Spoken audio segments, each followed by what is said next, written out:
On today's episode of Unbinged, we're talking about Gen V, Season 2, Episode 6. Guys, we got a lot of answers. Answers about Project Odessa, Thomas Godolkin. We finally know what Cipher's plan is, but we still have questions. Who's in control? We got this huge cameo that came in towards the end of the episode that could change everything for Gen V and the boys. We're going to talk about all that and more on an all-new episode of Unbinged, starting now.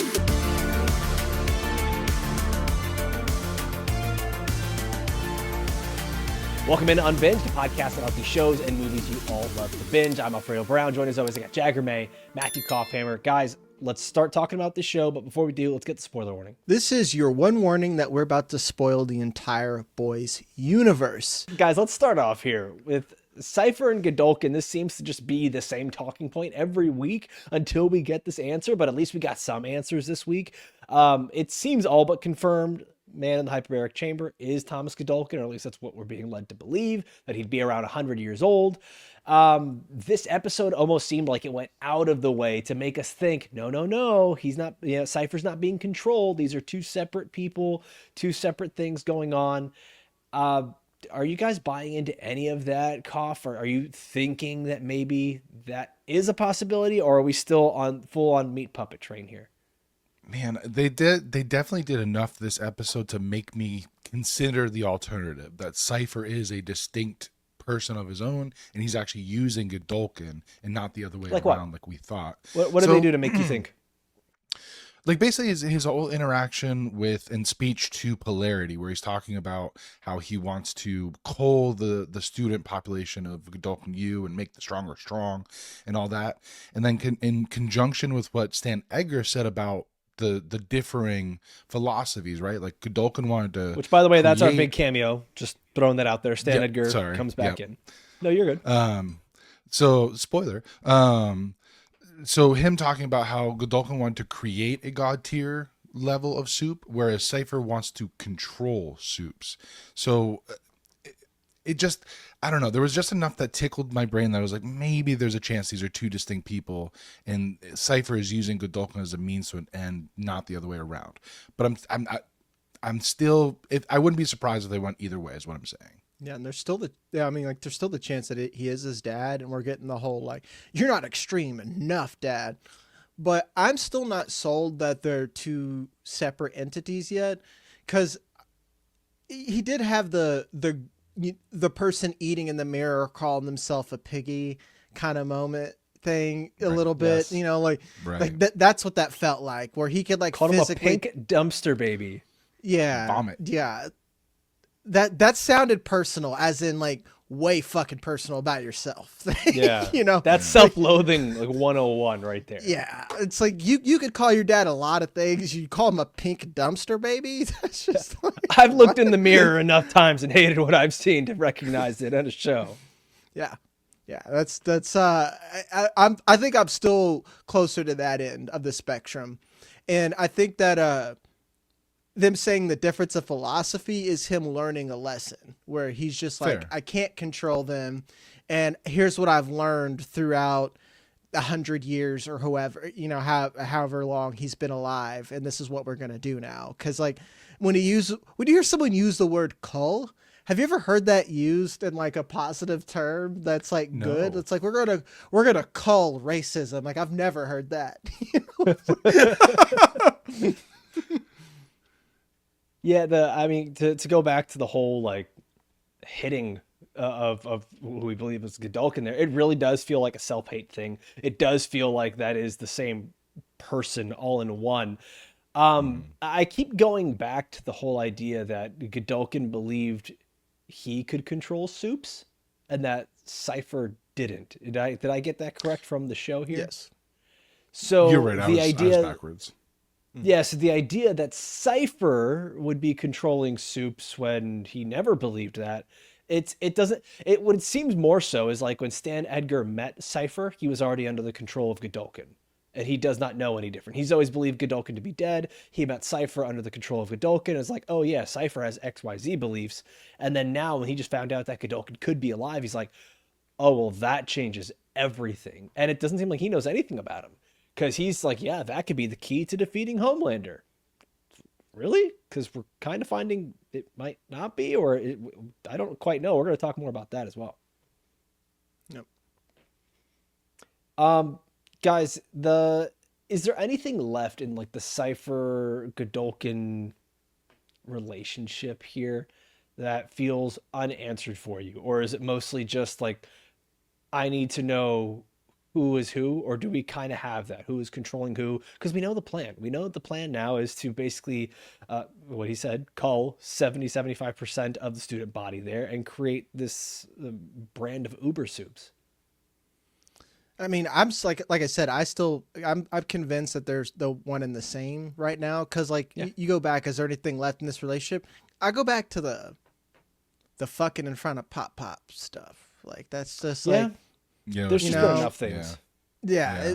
It's just, why are you that cruel to where you could give him a show? You know, like maybe he is torturing him a little bit, where he's just like, look, a black lady.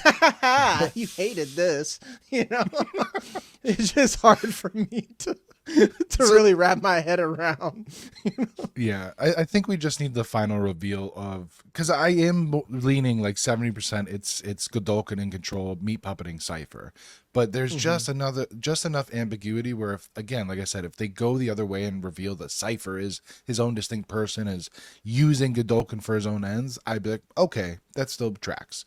So I think we just need the final reveal in these last couple episodes of who's really in control, and if we are right. Okay, I want to talk about the big cameo that we get in this episode and like what it could mean for not only Gen V, but what it could mean for the boys and this series as a whole, because it doesn't even quite feel like a cameo. It feels like this is now going to be a recurring character. I do want to talk about that, but before we do, just want to remind everybody, we've got a giveaway going on right now. A $200 Amazon gift card that we are giving away to the best theory or comment that we get in an Apple Podcast review. So if you are watching this, head on over to Apple Podcast, leave a review, give us your best theory about any one of the shows that you are watching with us.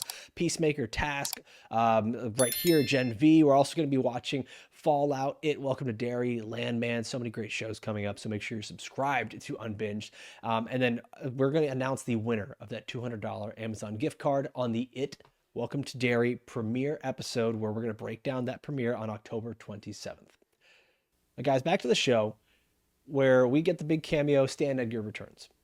And it was really surprising. It was a nice moment where it felt good to see Giancarlo Esposito back on screen. And to see him in this universe, it kind of felt like he belonged.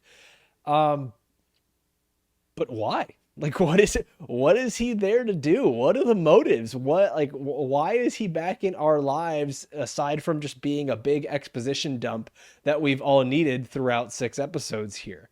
What's the big thing that you see from his character going forward that could really change the course of both Gen V and the boys? Yeah, you're saying it right there. Like, to me, he needs to be a tool for Marie and Marie and the gang, and I definitely think that, I mean, they already kind of clocked it. He's like, he's pulling the entire Vought playbook, where he's going to cook for us to build trust, and he's going to ask something. So they know, and I love that this generation of heroes, they're a lot like us now, where like us kids, we know like the government playbook on everything, and our parents are just like, well, I would always trust the news. And we're like, okay, you know, like the news has an agenda type shit, you know. There are so many funny things I want to talk about with that, but we'll leave it. Leave it alone. And guys, don't start the downvotes. I'm talking both sides are fucked. We're all fucked on there. And that's kind of what they are within Vought, you know. And which brings me back full circle, where Stan Edgar is just this another entity, like Kopf said, who's just jockeying for position. He's just like, when I take Vought back. And I'm like, okay, there it is. You're not saying take Vought down. You're saying take Vought back. So to me, he's definitely going to weaponize Marie, everyone involved, and I hope, and obviously they are smart enough, but I hope that they're capable enough to at least use him before he uses them. That's where we're at with this. Yeah, he spelled it out for us. Like, he literally told Marie, he's like, be of loyal service to me when I take Vought back, and everyone will be happy and safe. Like, he can't guarantee that. Exactly. He wants the money and the power that he is missing from being ousted of the CEO of Vought. Like, he was on top of the world literally. And then Homelander threw a tantrum and, Figuratively. upset the, yeah. Well, a little bit of both. But upset the apple cart, and now this is just Stan Edgar trying to get back into the place where he believes he belongs. And the entire episode, he was talking about how, like, oh, I had an apocalyptic bunker before. It was cool. Zuckerberg's is a lesser version. I paid a chef 7 figures. 7 figures? To teach him how to cook. He is just sitting there dumping all of this, like, look at how cool I am, look how much money I have, because he is a narcissist. He's not a good guy, he's not an ally, he's just temporarily aligned with Marie's interest, and he's looking for a way to use that for his own gain. Just like his relationship with Zoe, it seems on the surface like he's being the doting grandfather, but he views her as a tool and as a way to take out his enemies. Koff, how much of this stems from the fact that you don't trust anyone with money? Yeah, a lot. Answer, yes. Yeah, billionaires are not good people. I'm sorry. There's no good billionaires. Hey, Kopf, I thought you were cooking because you nailed it. I actually forgot all that shit he was saying because as soon as rich people start on all that shit, I just tune out. I'm just like, okay, let's get through this douche monologue and then we can talk about real stuff. That's like the whole like, oh, look at me, a bunker, blah blah blah, and I get 7-figure blowjobs from chefs. It's just not what he said. Just want to clarify. That's what I heard, basically. You want a frittata? Yeah. So, yeah, who's like... Which is a quiche without a crust. And if you need to pay a chef to teach you how to make a frittata, you're fucking garbage. Let's just put it that. Let's emphasize, pay him millions of dollars. Millions of dollars. You should have saved your granddaughter earlier so she could show you how to open YouTube.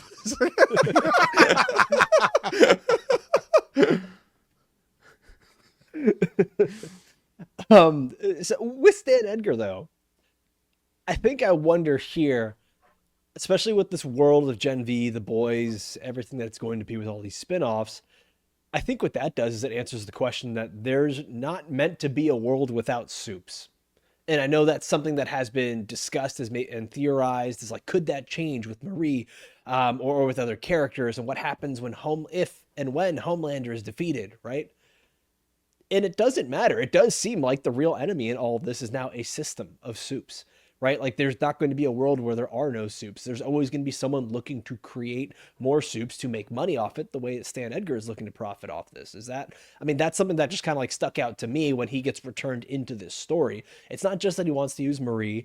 It's not like all the underlying things of Sam saying, oh, this bunker reminds me a lot of the woods, where it's another prison, right? Like, everything just comes back down to these soups being controlled by people wanting power and money. It all comes right back to that. You got to think Godolkin or, Vought, whatever, way back when, basically was Oppenheimer, where you created something that can't ever go back and is constantly going to be a problem. You can't, it's just like we still do with nuclear weapons. We all agree that Hiroshima was just horrific. We should never do anything about that again. Christopher Nolan made a movie about it. And then still someone is just like, hey, I need this because, you have one, but that essentially goes all the way down to what Vought is now, where regardless of what these people are, they're always going to be weaponized. There's always going to be someone who's going to want to use them or use that technology to get the better of others. Though, to play devil's advocate, though, there is a possibility that soups could not be a thing in 50 years or the next generation, because they are created through the use of Compound V. And if no one is making Compound V and it's destroyed, no more soups. So there is a possibility where there is a future without soups in this world, because as the boys showed, like, they exposed Vought for what they were doing. And we haven't gotten a definitive answer yet if that stopped the program completely, if they're doing it in secret at places like the woods. But potentially there is a way that if they get rid of all the Compound V, destroy the formula, there could be a world without soups. Devil's advocate to the devil's advocate. I just kind of thought about this. What about Ryan? You know, at what point have we Natural just kind of born. adjusted Good point. our genetic code so much with like the V in everyone's blood that now it's just naturally occurring? Well, we have real life mutants, not just super soldiers at this point. That's why, like, to me, it's so far gone, like out of right. reach. Yeah. Forgot about Ryan for a minute because So does Vought continue after this? Like, let's say we get to the whole. too big to go. fail. Yeah, I was like, if Is Pfizer that can where we're keep at? going, so can Vought. You know, if like Fair.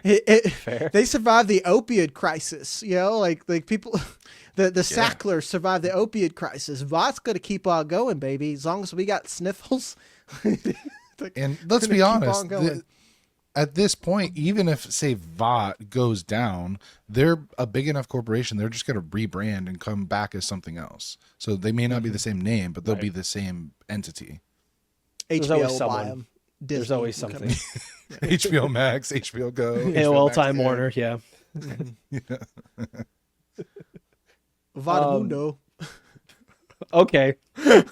That's a thing. They have that in there. That's like I didn't say that. Homelander did. We'll see you in the Boys Mexico. Or what is it? It's You Vought think the- Mexico or the Boys Mexico? It'll be the No, boys it's- Mexico. At least Are they still doing that? I thought they scrapped that to do Vought Rising. I thought they were doing just both. doing both. Yeah, I Oh, thought maybe. they I don't know. At 'Cause this point, I I've lost hope track. I hope they make it as an end cap, because the more that we're talking through this of what the Boys Mexico can be, we're seeing the beginning of Vought with Vought Rising. Maybe with like the Boys Mexico, it's all about just stopping Vought from happening again. Like we finally end with Gen V, the boys, they kill all the big bads, they destroy Vought. But as we're talking, that there's always going to be someone that's going to try to hunt this shit down. It's the super soldier serum in the MCU, where someone's just like, I need more super soldiers. That's what they're going to be with Vought. And like, there's this whole team that's trying to stop that from happening. That would be an interesting story. So what you're saying is Vought's going to pull a Coca-Cola and move their plants down to Mexico. Yes. Yeah. Got it. We're going to get Coca-Cola, same thing. We're going to get Gen V Crystal. In a glass bottle, baby. New original recipe. What do you mean new? Yeah.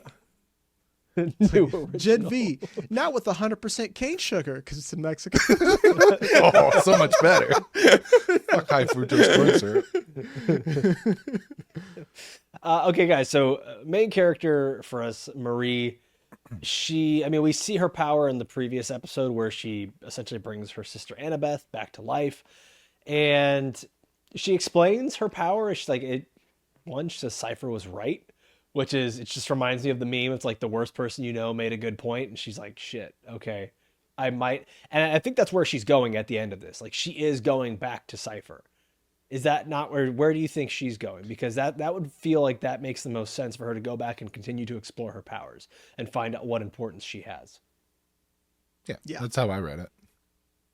The one thing that so we've seen her durability now in two big instances. One, her getting lasered by Homelander, like directly in the face, and surviving that without much harm. And then this episode, she takes a blow from Vicor's like Thor hammer through like several walls. So when they say she's the most powerful super, one of the most powerful, it seems like it's not just her like blood bending and cellular manipulation. It's also like she seems extremely durable. But then we've also seen no, that was her using her power. So it seems like the only one that can really harm her is herself at this point. Am I reading that right? Well, I mean, I think there you're does seem thinking to be it some through. sort of crazy like cellular reproduction where she's slicing her hands and healing almost instantly, right? I Right. mean, like she seems to be, I don't want to say impervious to damage, but she Maybe it's seems just to a recover rapidly. healing factor. She's got some So it's Deadpool like- action a little Yeah, bit. there's some Wolverine going on there. Okay. So I mean, it's been talked about. She's going to be instantly, or is instantly already, one of the most powerful soups in the world. Jordan says that.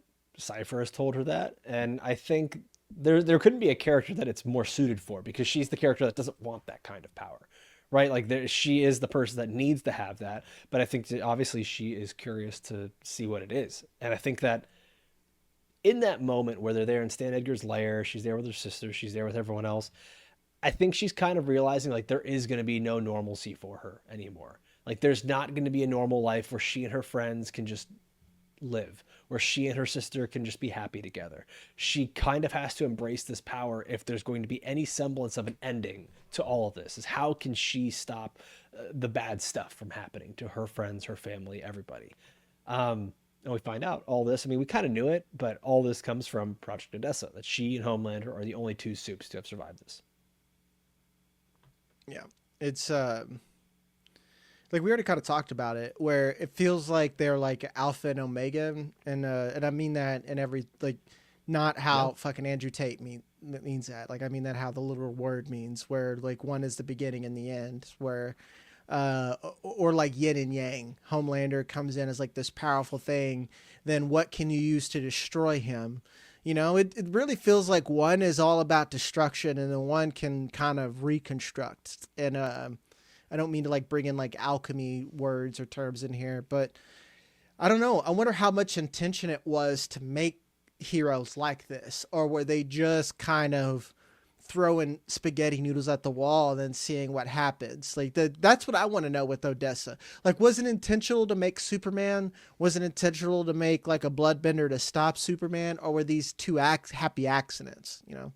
I want to say yes, just because it felt like Compound V very much was like, we'll shoot up a baby and whatever happens, happens. And we hope for the best. We hope it's a cool power. Whereas Odessa felt like a very intentional program to try, like Godolkin was quoted as saying, like he wants to create a god tier of superhero. So it felt like he's going the next step, which is to create specific power sets. So I think you're on the right track with that, where they were able to successfully create a Superman and then was like, crap, we need a failsafe in case he goes off the rails. And it took them an additional 30 years to get to that point, to be able to create someone successfully with powers that could potentially stop or neutralize Homelander. So I think you're definitely cooking with gas there, Jag.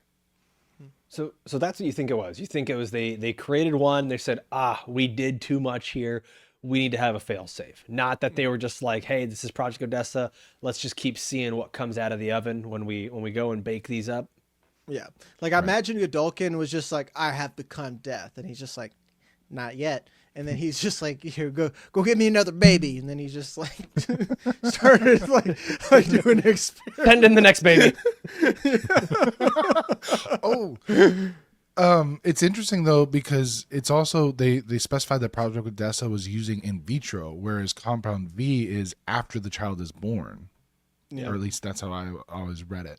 So it seems like, it was very much specific. We're trying to aim for this power set, or we want to angle for this, versus Compound V being like, shoot him up. Hopefully he gets a cool power like running fast, versus having a quantum, what was it? A quantum singularity in his asshole? Quantum butthole, yeah.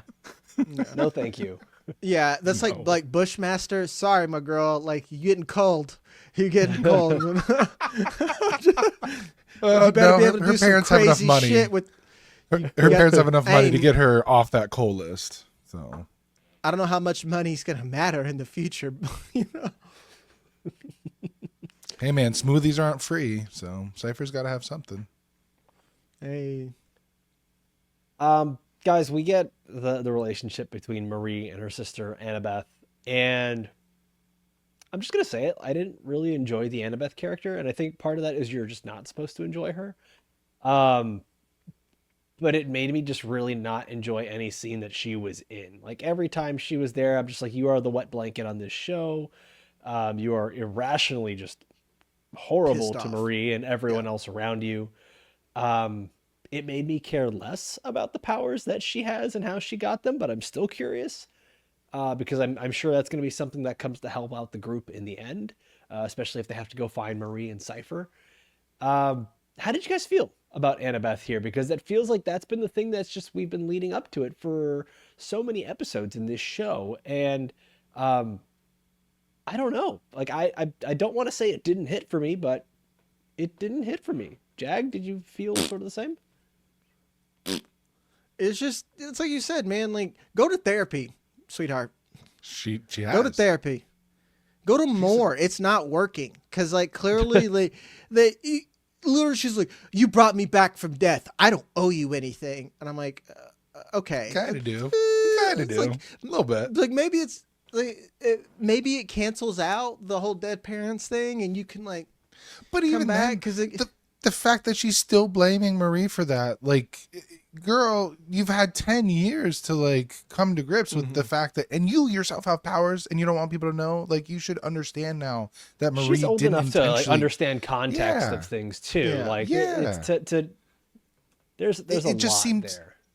It just seemed like they were trying to do this. It felt like the showrunners kind of shoved a whole character arc into one episode, because the beginning of the episode, Annabeth like pretty much like hating Marie, and by the end they're like, oh, we understand each other a little bit better. So it just, the pacing was off. If they had given us more time with this character, maybe it would have hit better. But it just, the initial interaction just fell flat, and then by the end, when you're supposed to get this like, oh, I understand her because she's talking to Zoe, and she's like, oh, my sister's so sweet, it just didn't work because it's just compacted into one episode. But yeah, the irrational anger at Marie, there's a way to do it, and I think they tried to dial it up to 11. It didn't land. It just fell flat. Well, and Yeah, you can dial up the anger if you have a reasoning to it, right? And if we're That's what I'm saying like, saying. if this character is talking about how, yeah, no, I'm agreeing with you. And if this character is talking about how she's been going to therapy for years and years, meanwhile, go and sit down with a small child you barely know, and within about 30 seconds, you're smiling, talking about how sweet your sister is. It seemed like that did the trick, like out of nowhere, like just her having the whole panic attack situation and Marie helping her with her breathing. And it kind of showed like, oh yeah, my therapist has given me some techniques for breathing as well, but Marie being the one to step back in is what helped her. And then sitting down with Zoe and telling the story about Marie and the Halloween candy brought tears to her eyes and made her happy. It was a really, really quick arc of this character going from I hate you to I don't hate you as much. And you'd think she probably would have brought up some of these stories as well with her therapist. Like there's a bit more that's there. It's a character that's not doing anything for me. yeah, It's clunky it's just- storytelling. yeah, all of the things that you said. It's like I get what they're trying to do. It's just not. I've just seen it done better. I don't care about this character's motivations. I think they're fucking stupid. I think she's like kind of just a bad person. Like I know that's just shitty, but like you and your aunt boxed out your sister who was in a terrible orphanage for accidentally killing her parents. You're just a bad fucking person. And the aunt is a bad aunt for allowing that type of behavior if you're supposedly this parent's guardian. That's just, at the end of the day, you're like, well, Annabeth couldn't We were handle scared it. of Like, you. yeah, get the fuck out of here. You're just you're a bad person. And your sister or whoever you're related to, just like Cate said, put a dangerous drug in kids and they fucked around and found out about it. Get over yourself. Get over yourself. Sorry. Let that one die. Jag, I'm gonna position it this way. Do you want to say the thing that we talked about prior to the show, or leave that out? Leave it out. It's not worth it. Leave it out. We're skipping along. Skipping along. Annabeth, not a great character, but we're hoping that things get better there. Sam and Emma. This was, first of all, Emma had some banger lines in this episode. Just some really funny stuff. When she realizes, I don't know anyone's phone number. Oh my fucking God. It's just it's like such There's a a four in there moment somewhere. that all of us can relate to, just having people's numbers in their phone. And then don't worry, we're not going to a foreign country. We're going to Canada. It's just, Lizzie Broadway continues to absolutely crush this role. I loved the scene between her and Sam and the way that relationship is shaping up, because I think we all kind of figured this is going to come back together at some point. They're going to be meeting up again at some point and have that talk. Sam is sort of, and quite understandably so, in an arrested development of sorts, where he's still that kid that went into the woods years and years ago and is just now figuring out who he is. So what he wants to do is go back to Emma because Emma made him feel better.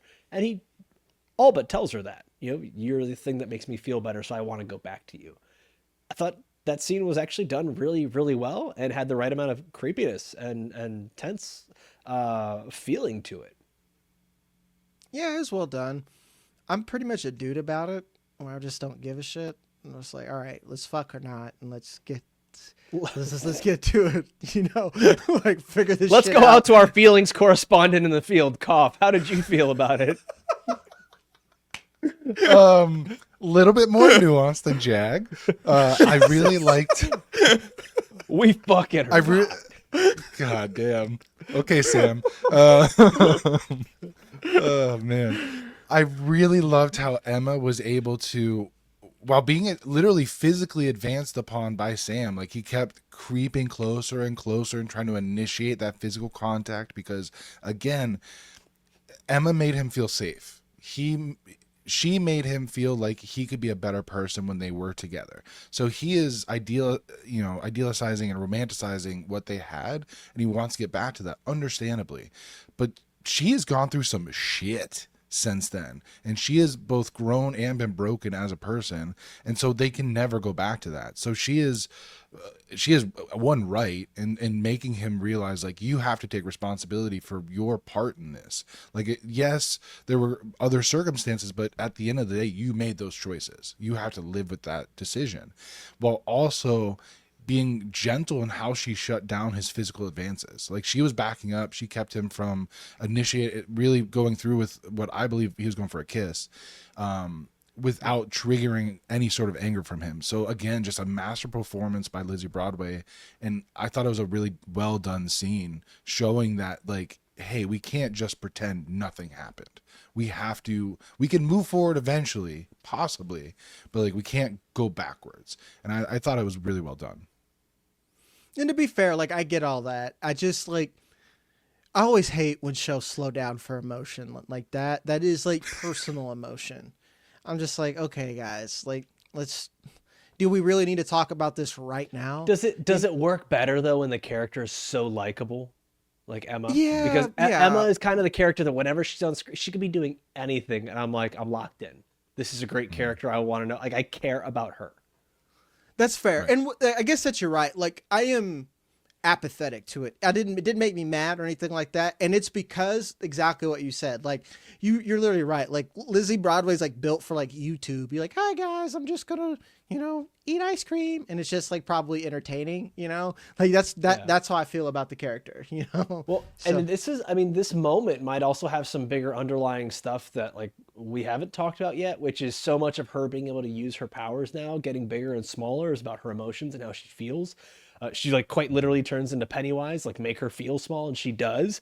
Or you make her feel funny. good, and she gets big, So it's like a lot of it too has been she's had very little self-confidence in herself. She's done self-harm, and this was one of the first times that she was able to really say, like, no, I'm good.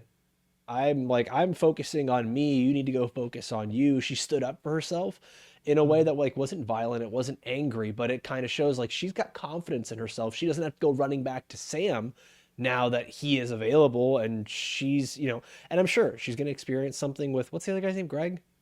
The other guy that's in her phone? Nice guy, Greg. I'm sure. Yeah, and I'm sure she's gonna experience something there that's gonna fuck her up. But, like, we had that moment between Emma and Cate where she's like, "Quick, say something nice about me," and Kate's like what? And she's like, what? "Oh, fuck you, fuck you." Yeah, that's hilarious. Yeah, and so, like, I do think that's something that's, like, leading into it now, is that Emma is going to have that better mental state about herself. And I want to contrast that, talk about character growth, contrast that with the scene from season 1 where she hooks up that random guy and he basically, like, bullies her into like getting small for him and, like, really creeping her out. And she didn't have the strength at that point to tell him to fuck off. Whereas now, Emma now would be like, would. So talk about character growth over the last, season. Yeah, it's been big. It's been big. Cate was the character that she was talking to, and I want to talk about Cate because at the end of the episode, she really didn't have much to do this entire episode, but then at the end, she sort of seems to be part of this, leading into the next episode with she and Marie. Do we actually trust that she's trying to help Marie, or is this a little bit of her just like, hey, get me back to my normal state so I can be powerful again and do whatever the fuck I want? I think it's both. That What to me, yeah, it could be selfish that like I want to be useful because it's like you said, Cate hadn't had much to do. What can she do? She can make something. She can make people do something harmful to their dick or dick related. At this point, you know. Well, that was an eye stabbing. Okay, recently. well, I think I said this last episode. She can do something intrusive or make someone intrude something. Let's just put it that way. That's like the only thing she's got now. oh, the garden gnome, I forgot about that. Yeah, exactly. See how I put that? But do you remember when Sister Sage actually presented him with the garden gnome as the gift in the last episode? Like that was a great callback. Yeah, I saw that. That's good. But I do think that like what motive does Cate have to be pro-Vought at this point? You know, before you understand how she was manipulated, you understand how her family made her feel the way that she did. Mm-hmm. Now they fucked her over and she's not any different than Marie is. And they've already threatened her, like, your powers don't work. That means you're not shit. So that automatically would make her relate to like people like us, normies, you know? So and she had that brief moment too in the prison where she's like, you guys came here to break me out. Yes. Like, that's so sweet. Like she really felt like she had friends again. Yeah. Like to me, it's, you could be a little bit selfish and want to be healed or whole again, but I don't think she's like there to fuck over Marie. Like there's just no, I don't see the motive. See, I read it more as this is Cate's opportunity if Marie can fix her for Cate to escape. And that's what I'm saying. Like this escape is what? For selfish, escape everyone, escape Marie and her friends, escape Vought, just get out of there. If she can get her powers back to full power and functioning like she wants, she can manipulate anyone she comes across with a touch. So that's her way of getting out of this situation and just going somewhere else. That's how I read that situation. Because you're right, Jack. Like, anywhere, because you're right. Vought has fucked her over, her friends fucked her over, and then saved her, and then fucked her over, and then saved her. So she is. I read it as the character's at the point where she just wants to get the fuck away from everything and just have her own serenity and peace on her own. And so when I'm saying she has selfish motivations, that's what I'm talking about. Is she doesn't want to be a part of this mess anymore, and this is her way. If she saw Marie literally bring her sister back to life, maybe she can fix her powers, get her back to the point where she can then vamoose. One, vamoose isn't a word, and I hate that white people say that.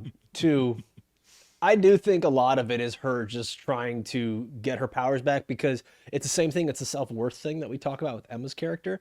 She doesn't feel like she's... because they do that moment during the Vicor fight where it's like very quickly shown where Annabeth's like, aren't you guys soups? Can't you do anything? And Cate's kind of like, I can't really do anything right now. My powers are fucked.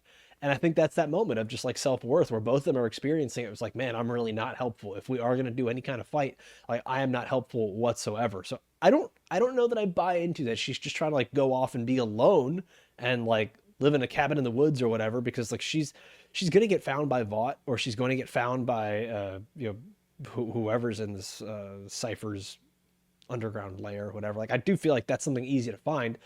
I think she just wants to have her powers back because it's like, dog, she doesn't have a hand. Like she doesn't have her ability to do anything. She's worse than just being a normal human. She's a person that had the taste of it, and now she actually still has the powers and can't even use them correctly. It's like, I don't know. I can't even give a good example of it. yeah, But what comes after she gets her powers back, right? That's where I'm help thinking. your friends. Yeah, but why? The fact that Jag is saying the power of friendship is winning is telling you everything you need to know right now, Kopf. I know, but she has already shown in the past that she will do what's best for herself at the end of the day. So unless this is a character arc where she grows and comes to trust her friends, I think they've had these small breadcrumbs of character arc, like in the yeah. prison and then in the Vicor fight. Like she's had these moments where it's like, okay, I don't have value anymore. I do have friends that care about me. If I can get back my powers and value myself, I know that my friends still value me, right? Like there's maybe I'm going too deep into the emotional side of it, but that feels more likely for that character than her turning on them again. No, that's where I'm at, man. It's just like she's done the work or had the work done to her. I mean that in every sense. They've just straight up humbled Cate. You know, like again, like she's the group's cricket. Every season, I feel like she gets worse. So See, I view Cate more as a scorpion, and like this is a scorpion and the toad situation or scorpion and the frog situation, where Cate unfortunately won't be able to overcome her own inner nature, and that means being selfish and possibly turning on her friends again. Who hurt you, Kopf? Who hurt you? Yeah, it was definitely a blonde girl Society. What's her name? with one arm. And a shaved head, arm. like the little Skrillex Yeah. cut. The Skrillex cut. Goth girls be crazy. Yeah. One character we have not talked about here in this episode, Polarity, who he didn't have much to do in this episode, but we got to see a few things. One, we got to see that Cipher could control him when it was needed, and it controls him on the phone when he's talking. What's that girl's name again? Do you guys remember? Allie? Harper. Allie and Harper. That's Allie's right. Bushmaster. You were- Harper's Chameleon. Okay. I was like, you're just saying white girl names at this point, Kopf. But yeah, Harper, you're right. So yeah, he's talking to Harper, and Cypher's able to control him. But then we get that brief moment, like where they're kind of going back and forth, and what was that moment where there's like the sort of explosion and Cipher goes out the window? That seemed to be like some sort of a magnetic EMP blast. implosion of sorts. Yeah. Okay. Yeah. Like, Electromagnetic pulse. Yeah. Thank you That's, for defining someone- EMP. Well, just in case any of our listeners don't know what it stands for, like people throw around acronyms without defining them a lot of times. That's true. My wife doesn't know a single acronym. Like nothing. Yeah, she doesn't know what Not a- FAFO is. Not so, there you not a go. goddamn. She doesn't. She heard that the other day. She did not know what FAFO was. So there you So go. mad. You're welcome, America, for letting. Yeah. Anyway, so we've seen somebody like Magneto use it in the past. So I feel like that was just like a self-defense mechanism for Polarity, where he was able to stop Cypher's control and then just like overdid it and then basically like blew a shield out. Cypher But dipped out of where there did- fast. I was gonna say, where did he go? Like, did he just like hit the ground and just ran? I feel like that's something you'd see in a scary movie or one of those spoof things where it's just like he gets up and just sprints in one direction. do you remember Like, in how has he Tropic gone so Thunder fast? when Matthew McConaughey brings the TiVo and then like he runs off like Fast that's as shit. Yeah, that's how I imagine. I got you, TiVo. I got And the then it- TiVo. Yeah, then it's like he's got that 4240. He just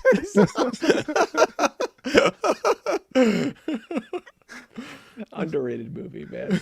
Oh. So, okay, we talked about this last week a little bit in the promo for upcoming episodes. It does seem that Polarity might get controlled by Cipher again, and we might even see Marie get controlled by Cipher at some point. It doesn't. What is bringing these characters back to Cipher over and over, like being there at the school? Because, like, Kopf, you said it for Cate. Like, why doesn't she just go out and like live her own life? What is stopping these characters from doing that? Is it? I mean, I think you can explain it all, right? I think it's Marie wanting to know the full extent of her powers. I think it's Polarity saying, "I'm gonna die. What if Marie could help me?" I think there is that. It feels like it just feels. I don't want to say weak, but it feels very like barely strung together as to why they keep involving themselves with Cipher. it's the psychological, and I almost brought this up when Kopf said something earlier but it was about Marie. It's about the psychological human need to understand yourself, and Cipher has the answers.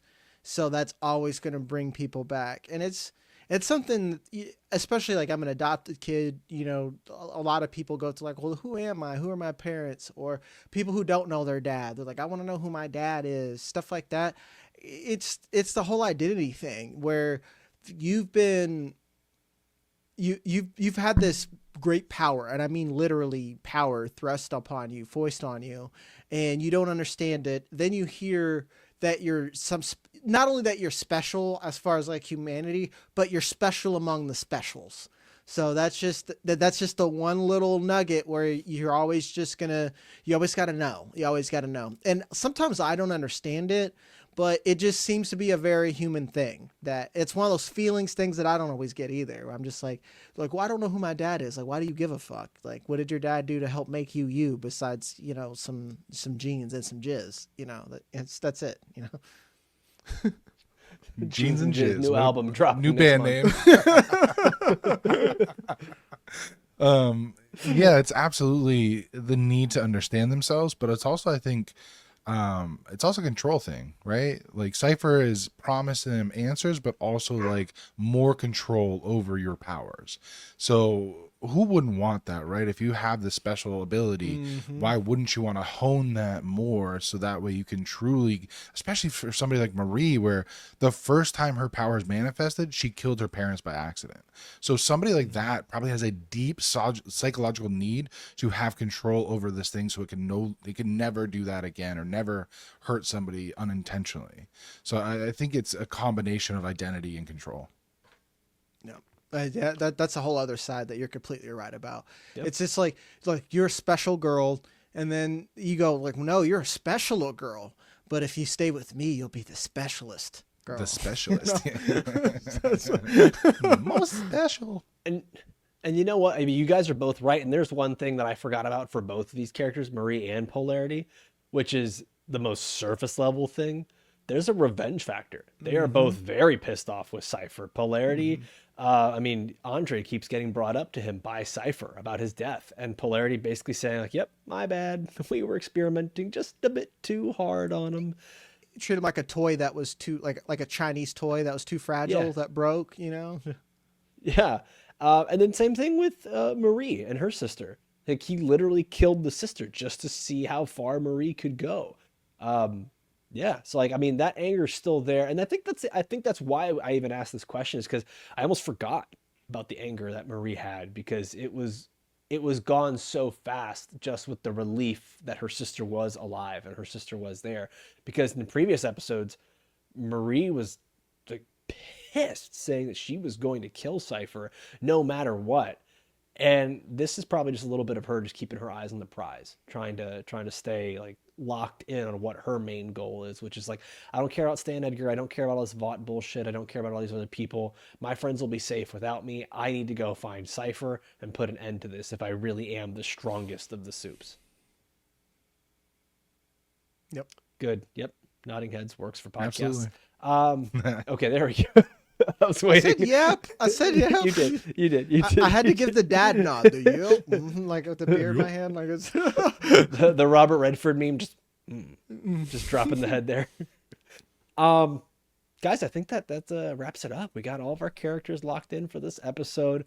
We're gonna be back again next Wednesday on YouTube, next Thursday on audio for episode 7 of Gen V season 2. We only have 3 episodes left? 2 episodes left after this?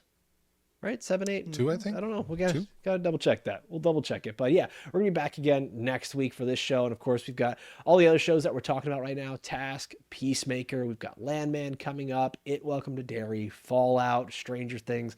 So many great shows. So make sure you subscribe to Unbinged. As always, I want to thank everybody for watching or listening all the way through. For myself, for Jagger, for Koff. We'll see you next time.